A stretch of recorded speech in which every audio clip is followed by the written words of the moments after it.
Good evening, ladies and gentlemen. I am the Technical Critic, and it's time for you to break out your magnifying glasses for the latest film in the Sherlock Holmes franchise, and how fortuitous that it is today, since this November 3rd marks the 82nd birthday of the greatest actor who ever played Sherlock Holmes, Jeremy Brett. Now, I know what I said is extremely controversial, and I am undoubtedly going to get thousands of internet comments saying you don't know what you're talking about. But I do.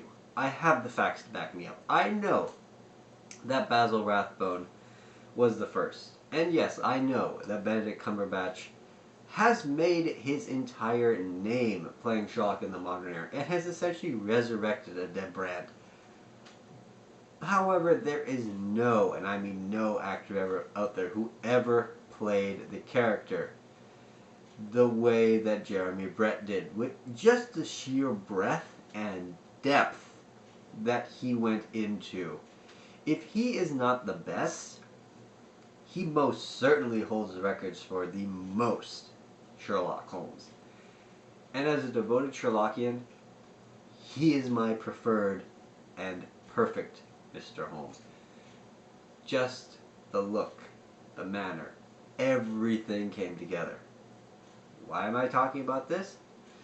I could probably do an entire series on the old Jeremy Brett Sherlock, but I'm referencing him now to show the high quality of work that Sir Ian McKellan's Mr. Holmes has brought to the screen.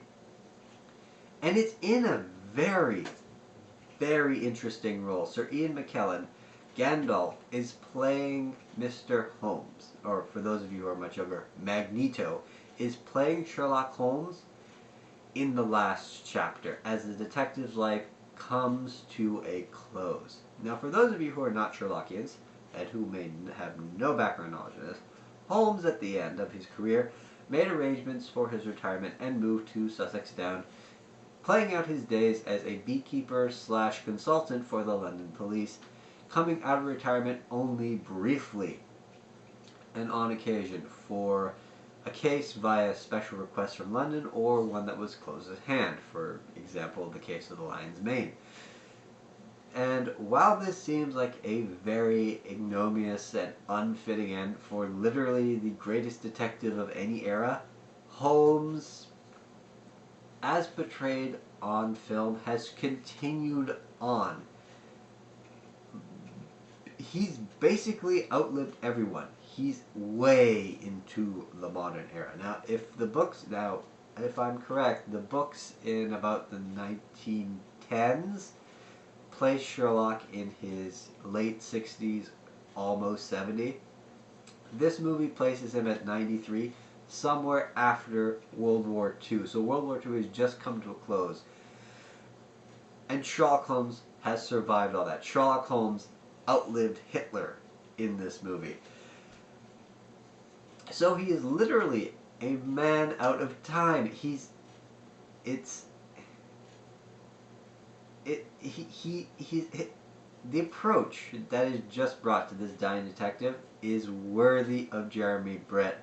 And to the extent that this film feels like a return to form after that sheer outlandish and quite frankly unoffensive mockery that was Sherlock as portrayed by Robert Downey Jr., or just the sheer strangeness of seeing Sherlock in the modern world with Benedict Cumberbatch, it's needed. It's necessary. You need to show Sherlock, as he was originally intended. Now, as I mentioned, he's 93, and he is clearly not what he used to be. Geniuses, especially long-lived ones, do not die with any form of elegance or dignity. It's like watching a candle flame, simply drowning in its own wax. You see the resemblance to the bright, expected, warm illumination that once was, basically fighting from being swallowed simply by burning too long. watching Sherlock Holmes, watching Ian McKellen as Sherlock Holmes at the end of his career is so heart-wrenching. This movie makes you feel something. It's like watching your aged grandfather trying to put the pieces of his life in order so that he can make some kind of sense of it all, to see what the purpose of everything was. This is not a depressing movie. Despite all the depressing themes, despite Sherlock Holmes's forgetfulness, the clear collapse of the great detective's mind, it's not depressing. It's a movie about his last case, about a man trying to come to terms with the end. And it's done very beautifully, just through Ian, just through the housekeeper and the son, through all of the back imagery. The story is told in such a timeless manner, using flashbacks of memory, using conversations here or there. To be quite honest, it's so refreshing to see the old Sherlock. That's all I can really think to say. Do I recommend this film? Absolutely. This gets the exquisitely rare 12 out of 12. I cannot praise this film enough.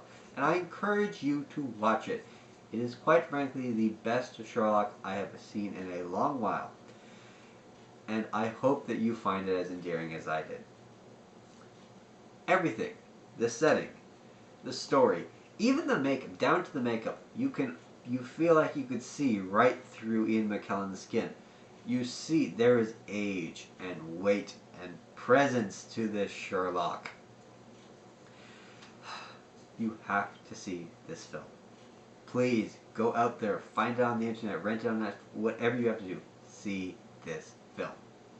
I have been the Detective Critic, and this is my review for Mr. Holmes. See you next time.